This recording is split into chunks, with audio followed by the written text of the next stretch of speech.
Hello, and welcome to the Mastering Show. My name is Ian Shepherd. I'm a mastering engineer, and I run the Production Advice website, aimed at helping you get the best results recording, mixing, and mastering your music. And with me, as always, this week is my co-host, John Tidy. John, how you doing? Yeah, I'm great. And also Mike Hillier, who is also a mastering engineer and writes for Music Tech. And what else, Mike? I also write for ProSound News magazine, and I do other audio bits and bobs. Excellent. And don't we all? Absolutely, yeah, and video bits and bobs and all the rest of it. And the reason I've asked Mike on as a guest this week is to talk about gear, specifically whether it's better to have one really great piece of gear that you know absolutely inside out, or to have lots of different pieces of gear so that you have the perfect solution for whatever problem may come your way. And if you know anything about me and this show, then you'll know that there's not going to be a hard and fast answer to this question. And there is really no answer to that question, but I think we can have an interesting conversation about it along the way. So let me just start by asking you guys, John, are you a gearhead? Do you love having racks full of gear? Are you always kind of thinking about the next? I know you're always thinking about the next toy because you're still thinking about getting a new camera for your video blog, right?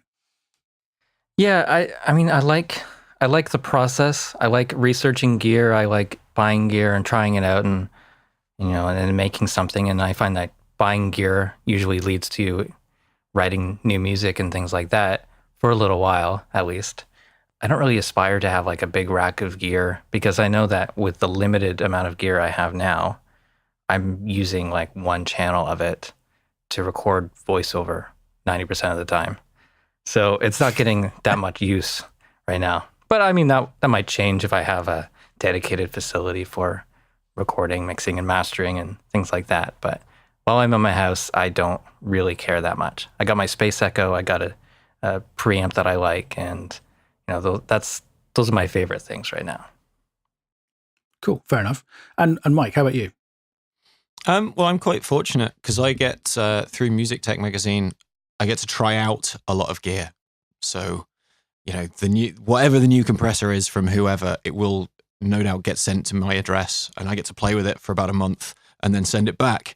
So, and in terms of plugins, I generally get to keep them. So I get to play with a lot of different gear. But yeah, my racks aren't, they aren't covered with silly amounts of gear. I've got a couple of bits and bobs that I consider to be important, or that I've just not allowed to go back because it was too much fun. Right. And I think fun could be a topic that comes up fairly regularly in this discussion. Because, okay, so I've seen this kind of from both sides because,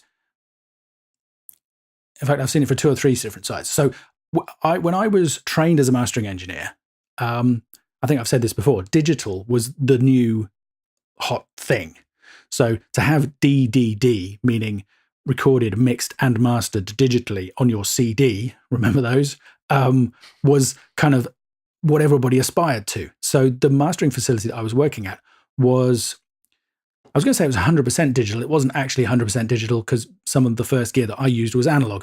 But one of the things that it offered that was a unique selling point at the time was all digital mastering. And the gear back then, the digital gear in particular, was so expensive that they didn't have that much of it.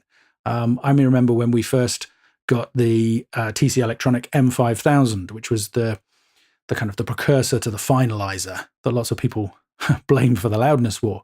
And there was one in Studio One, and we would, if somebody wanted to use multi-band compression on this thing, then you would take the stuff into that studio, particularly to be able to run it through for whatever reason. And I mean, that's another point, is when I started out, we weren't using compression as a matter of course on every master.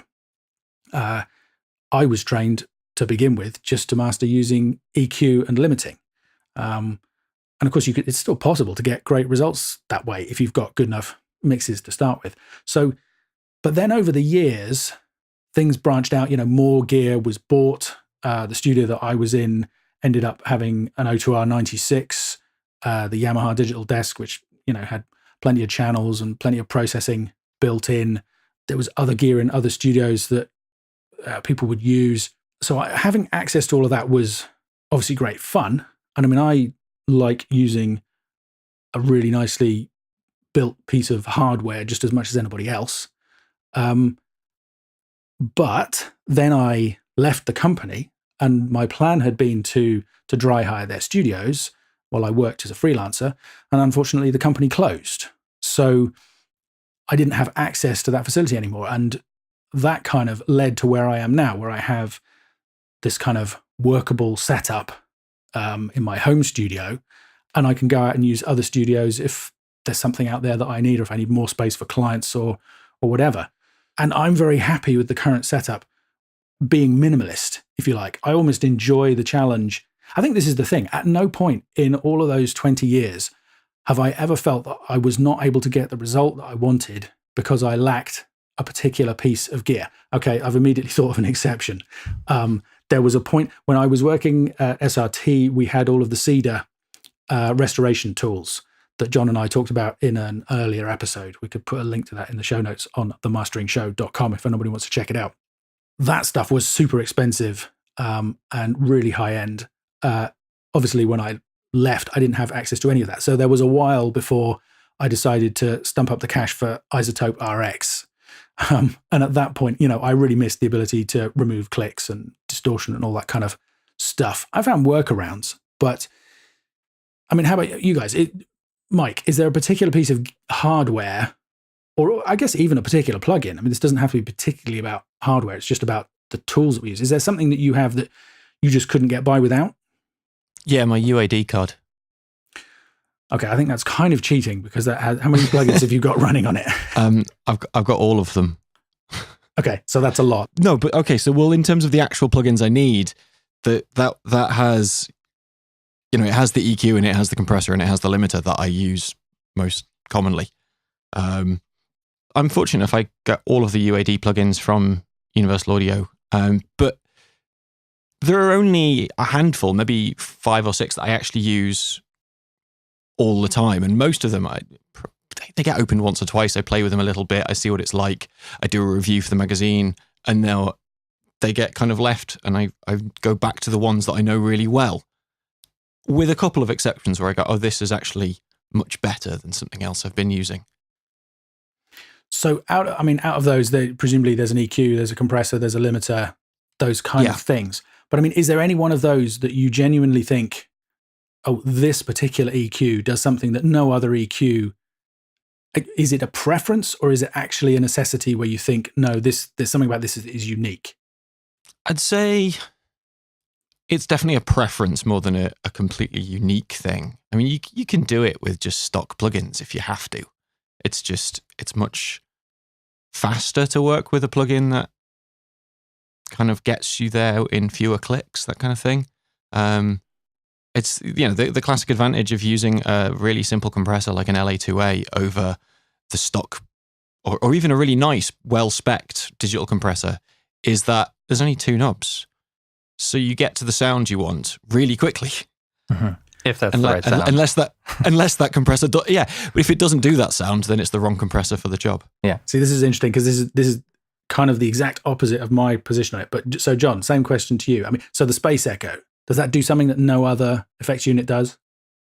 Not really, but I kind of love it because it's so degraded. Like when I got it, the tape was stuck together, and I had to fix that, and the rollers didn't move. I had to fix that, and I still haven't replaced the tape, so it still has like random pitch drops as it goes over the splice, or it gets over a sticky spot, and the motor has power fluctuations, and it randomly slows down, and it doesn't keep tempo quite right. But it's so much harder to get a plugin to do that.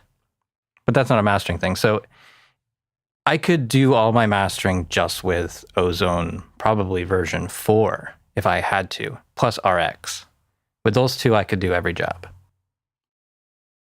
Yeah. This is the thing. Every so often I think I've found something that is completely irreplaceable. And it's very common to hear people, evangelizing in interviews and online and all the rest of it talking about, this piece of gear that they couldn't work without, or, X, Y, Z. And there have been times when I've thought that, and I almost always prove myself wrong. So a recent example, I've said before, my favorite multiband compressor is the one that comes with the TC Electronic M6000, System 6000. Although actually I don't have one of those. I've got the PowerCore version that runs on the UAD Firewire accelerator units.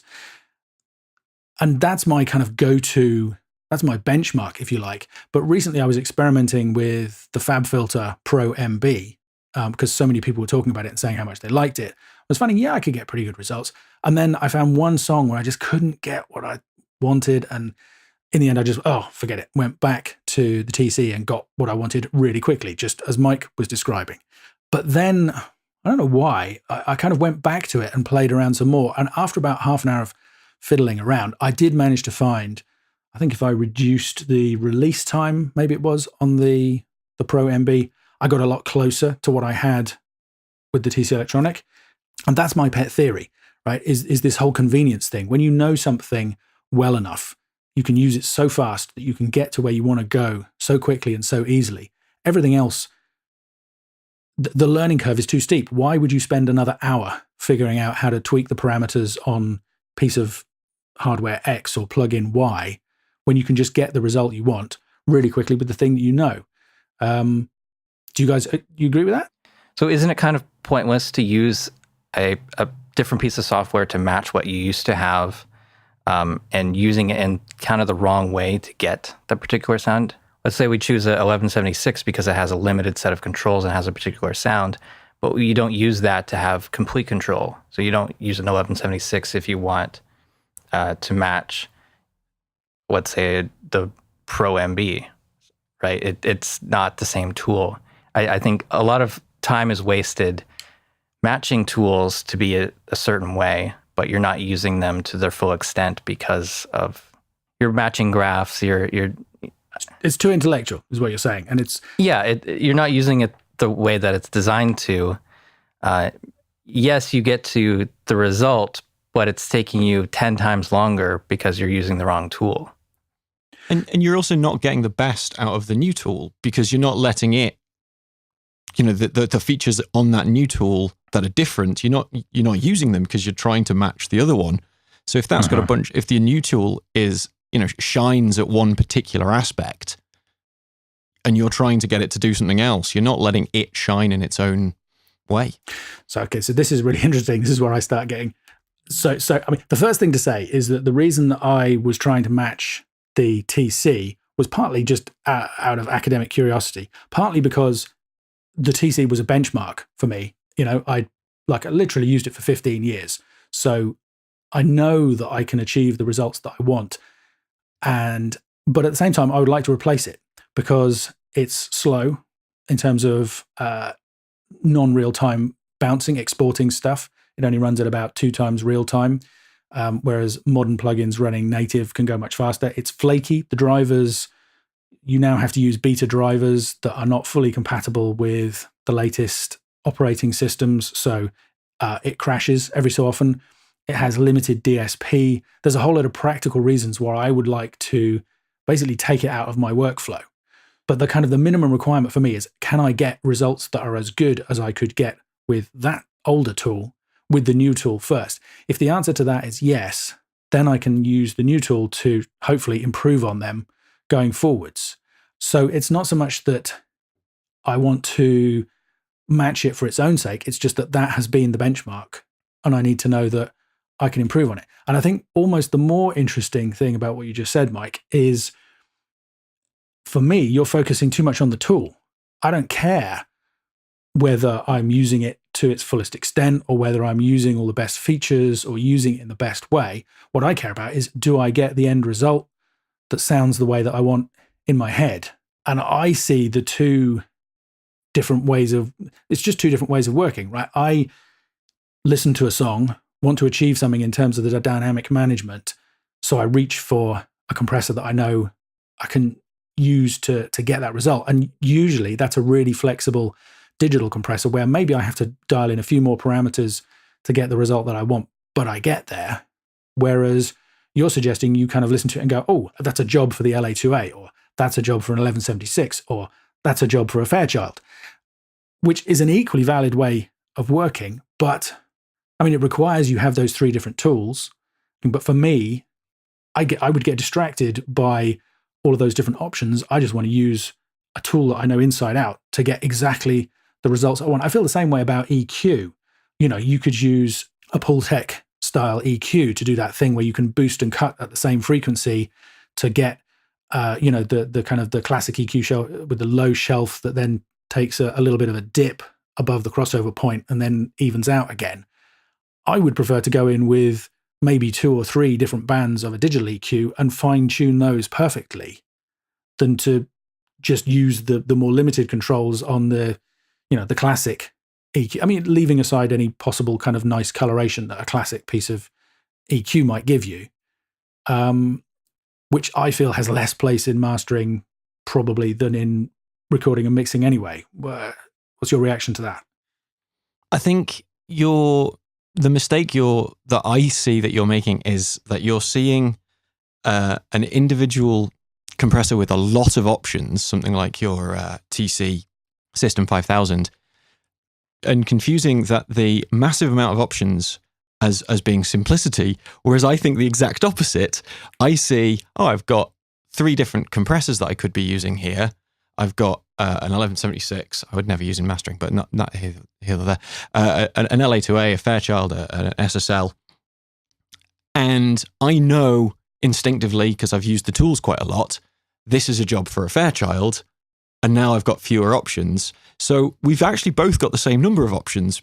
It's just that I've narrowed mine down by limiting it later on, and you've narrowed it down by using various knobs and things on your single thing. It's neither one nor the other is correct, but I don't think you can call one more complex than the other, or vice versa. Now, that's probably fair, because it's also true that I limit my own options using the very flexible tools that I have. So it's not like I tweak all of the different parameters. And actually, I also dislike processors that are too complicated. There's a bit of research somewhere that shows that people can only, if you get beyond something like 5 to 7 options, and people's eyes just glaze over and they won't choose anything. And I definitely feel that happens to me with the gear that I'm using. So yeah, I guess it's just the way that you're used to working. I think we said when we were chatting the other day that you were saying that you used to approach things more in the way that I'm describing. Is that right? And it's almost having the option to all of these different pieces of gear that's kind of opened your eyes to the possibilities? I used to try, when I was comparing different compressors, I used to try and make them sound alike in order to say, I've got this one and it can do this sound exactly the same as this earlier compressor that I used to use. And now I'm going to compare the two to see which one I prefer.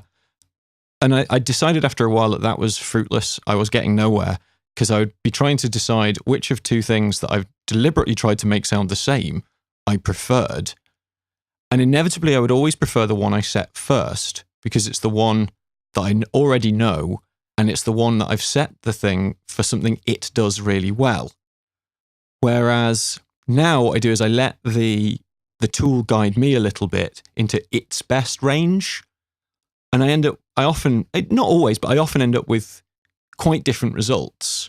And I then just have to decide, do I like the results that thing gives me or not? But I'm not trying to make it sound the same as the old tool I'm comparing it to. That way I get to learn the tool better and what it's capable of and what sounds it's going to get me when I'm mastering, and I'm listening and I think in my head, I know what sound I need to get from this. I need a very mid-present sound. I'm going to instantly reach for the tool that I know is going to give me that mid-present sound. Mike, I had a similar realization with that as well. Just using the tools for what they're best at. Like, there's so many different, we got to go back to 1176s or LA2As, because every company has one of them, and they all can sound the same, but they all sound different in their own way, and a couple different features. but generally they're trying to do the exact same thing. And at the end of the day, it doesn't matter which one you have because you probably already have 3 of them. So it's just a matter of workflow. Or, for that style of plugin, I often go for the T-Rex ones because they have left and right controls, like unlinked controls plus MS controls on every plugin, whereas the Waves ones don't. So for me, that's more flexible. See, that's an interesting point because that has more to do with the functionality in terms of the practicalities of it, doesn't it? Than any kind of particular magic. Because here's the thing, I find it's a fascinating paradox because I completely understand what you're saying, Mike, about it makes no sense to try and match 2 things that are different to be the same as each other and then compare them. On the other hand, as anybody who's listened to this show will know, one of the fundamental points that I work from is if you've got to get things as similar as possible, particularly in terms of loudness, when you compare them in order to do a fair comparison. So for example, if I did one master, again, we wouldn't use an 1176 for mastering, but let's say I set it up as part of a mix, and then I went back and started again with an LA2A or a Fairchild to set something up. I would have the same goal in mind in my head when I set out with both of them, but they would probably end up sounding somewhat different. Because the tools react differently. But then if you don't get them as close to each other, you can't really compare the two. So it's just a kind of, it's an interesting little paradox. You can compare the results and you can decide which one you prefer. Even if they're different, you can still have a preference. Yes, you can. And you can use perception to level match. Yes, of course. But at the end of the day, who has time to set up 3 to 5 different effects chains for a single song and an A/B compare them, level matched? If you kind of just want to go with your first instinct, no one has the time to mix the song 5 times in a row before moving on to the next 10 songs on the album. That's why I think it's important to not have too many tools to start off with. Have a limited selection because you can't possibly learn all of the tools really well. And I think it's really important to learn what you have so that you're not, when you come up to that vocal in that song that you're mixing and you've got 5 available compressors, you instinctively know which to choose. So you don't go, oh, is this an 1176 or a Fairchild one? I'll compare them both quickly. You just go, oh, this vocal is going to really suit the aggressive sound of an 1176. I'm going to throw that on it. And off you go. Or use all 3. In a chain, yeah, why not? See, it is fascinating because it reminds me of 2 things. One is recently I did a workshop at a studio for recordproduction.com. 5 or 6 different producers there, and everybody had brought their favorite set of mics. So when it came time to choose the vocal mic, I think from memory there was a Neumann, might have been a U47, there was a C4, and there was a Scherps mic, small diaphragm with switchable capsules. So all 3 mics were put up. We got the singer to sing, and then we were listening. And it was fascinating hearing people's opinions because people who had preconceptions about, oh, the C4 is going to be right for this, preferred the C4. And people who always liked Neumanns liked the U47. I liked the Scherps because I felt it had better top end. But my overriding impression was these are 3 stellar microphones. Any one of them would have got a great result.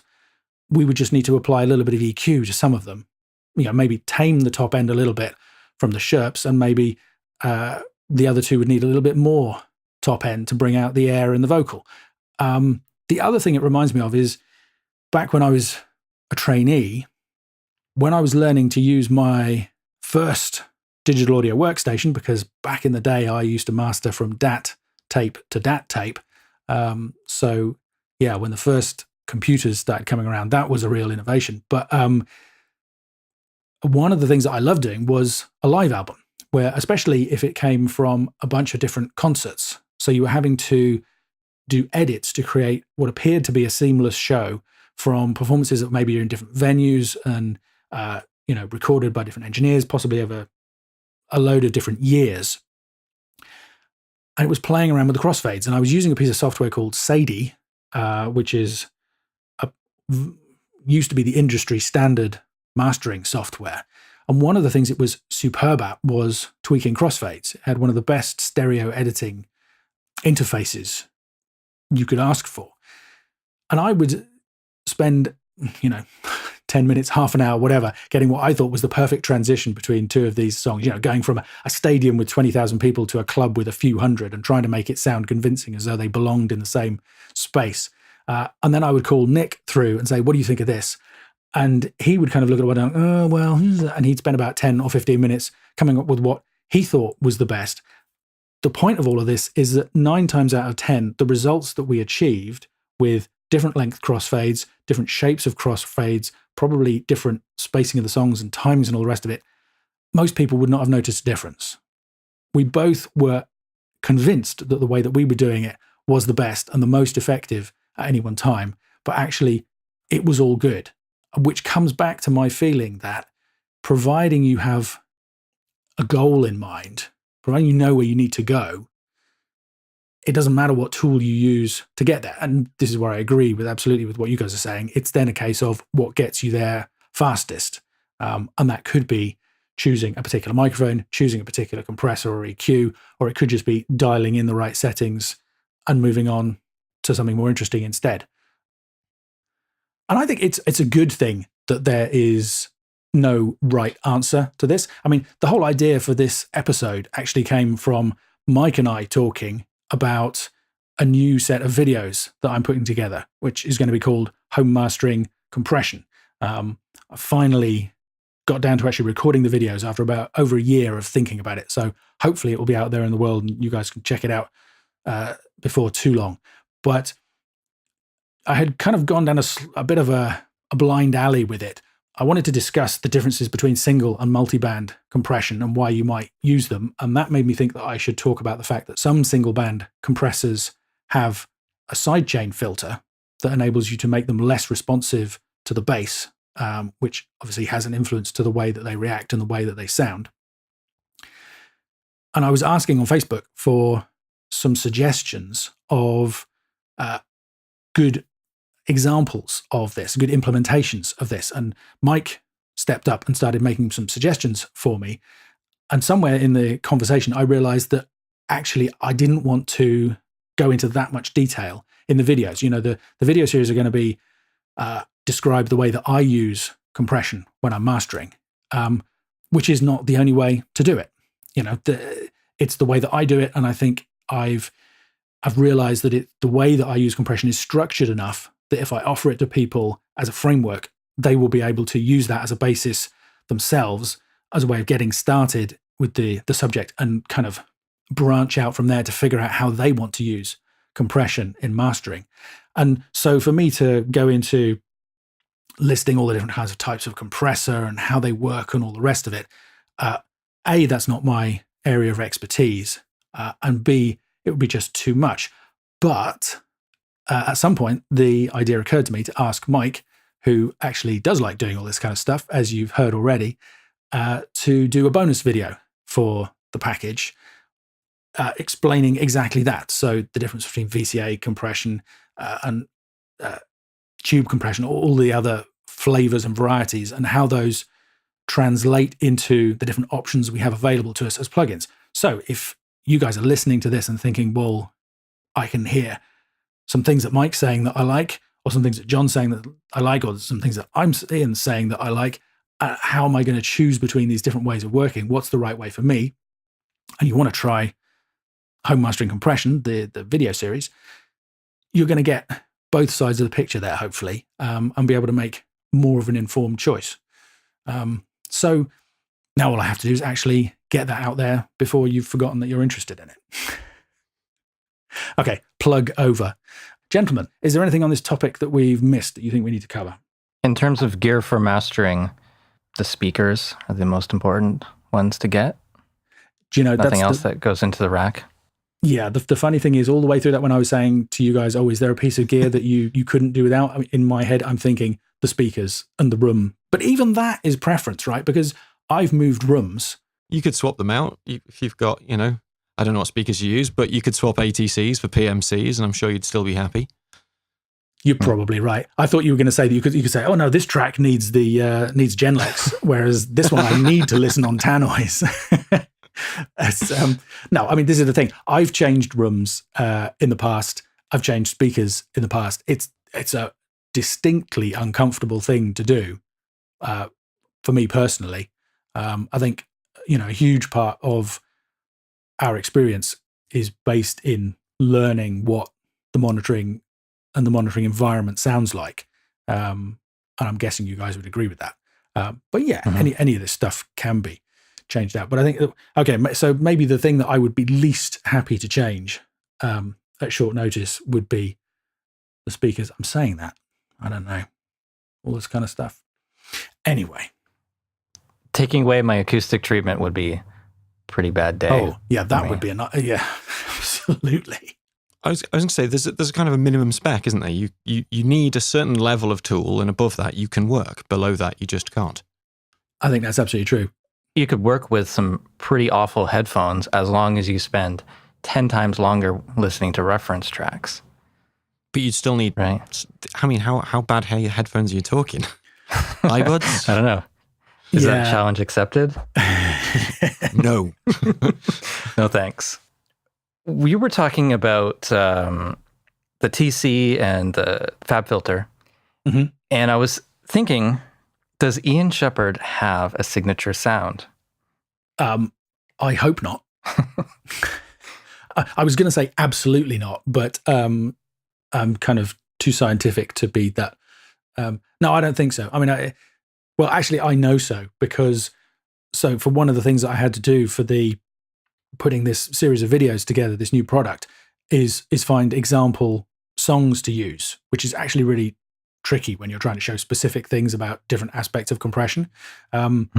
So some of the songs are things that I've mastered, and I just asked permission from the artist. Some of them I kind of sent messages out to my email list and got people to send me in songs and listen through to them to find stuff to use. But the fascinating thing is when you drop 4 or 5 different songs from different albums together into the same playlist to kind of make a sort of weirdo compilation album, they kind of work together, but they don't really. I've still tweaked the settings. Mastering is all about context. And I think that in itself tells me that I don't, well, maybe I do have a sound. You do use the same tools every time in the same room and things like that. So, okay, if I was using something like, say, an 1176 that really does have a character and a sound to it, I would accept that those things are shaping the results that I get. But I think the tools that I use are flexible enough that that's not the case. I always try and be empathetic to the material. I try and listen to what the artists have done and the mix engineer and people are trying to achieve and understand that and get them closer. And if that doesn't conform to my personal taste, then I will move it. I was going to say, I think I personally probably do have a sound, but there's lots of material that doesn't suit that sound. So I probably move things closer towards that sound. But it's not like I kind of stamp my imprint on it and you could listen and go, oh, that's Ian Shepherd's master versus XYZ engineers. I don't think. And I think if you, like, there's a Spotify playlist out there and there's a Pinterest page somewhere with some collections of recent stuff that I've worked on. Pretty confident that if people take a listen to that, they will hear a lot of things that sound really good, but in completely different ways and for completely different reasons. So now I'm going to do my thing that absolutely doesn't work on radio. So I'm holding my hands about 2 meters apart. If that's the total range of possible sound out there with kind of silence at one end and white noise at the other, now I've brought my hands in and they're about a foot apart. If that's the range of everything that's out there, with, I don't know, reggae at one end and solo ukulele at the other. And then I bring my hands in even closer, so they're a couple of inches apart. I'm mastering stuff so that it's within that central region. That's where my, quotes, sound is. But even within that, there's still a range, that comes down to taste and genre and if I have a client who wants a particular sound, I'm going to try and deliver that for them.